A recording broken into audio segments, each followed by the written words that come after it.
name is Melissa Wood. I am the ELA teacher in 7th grade. I am new to Perry Middle this year. I'm not new to middle school though, or 7th grade.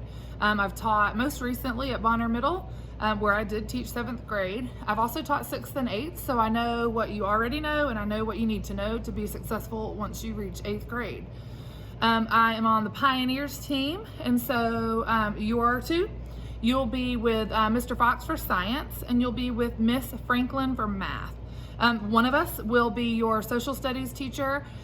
We don't know who yet, and that is as of today. So those things change, and if they do, I'll let you know as soon as I know. One thing that we are doing this year is just being really flexible, and we're gonna do our very best to make this the best school year ever. I'm so excited to be a Panther. I'm so excited to meet you guys. I just cannot wait to make 2020-2021 school year the best ever. So I want to take just a second and introduce you to the room. It's kind of minimal right now because we're trying to make sure that we have as much space as we can for social distancing. As you can tell, we're not using lockers at the beginning of the year. Because we're not using lockers, we've tried to limit what we've asked you to bring.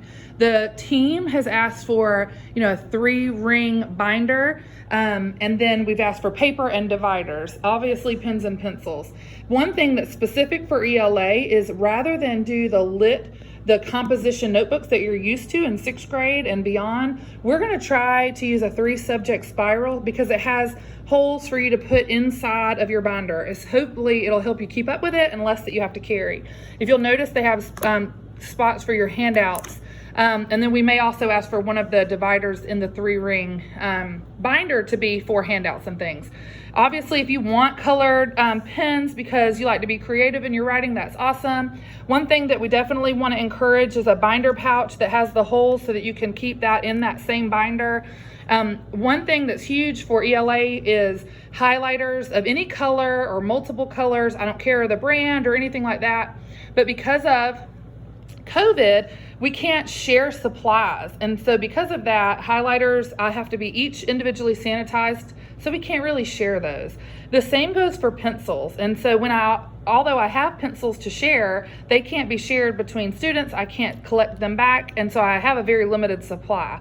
We're encouraging mechanical pencils because then that will limit the time that students are at the pencil sharpeners, and then but if you're like me, I don't like mechanical pencils, so I'm just going to buy a bunch of these. Maybe you want to do the same.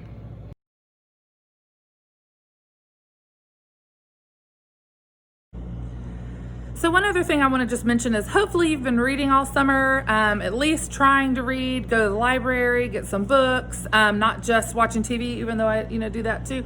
I have an amazing classroom library here, and I cannot wait to kind of let you shop in those. We'll talk about the procedures of how to shop in the classroom library. We'll talk about how to do that safely with COVID-19, how to check those out. I'll have a parent letter come home so that you can agree or not agree to them using the books in the classroom library. It'll limit the time we have to go to the school library. And so all that'll come home on the first day of school for parents to look at, but I cannot wait for you to get your hands on some books.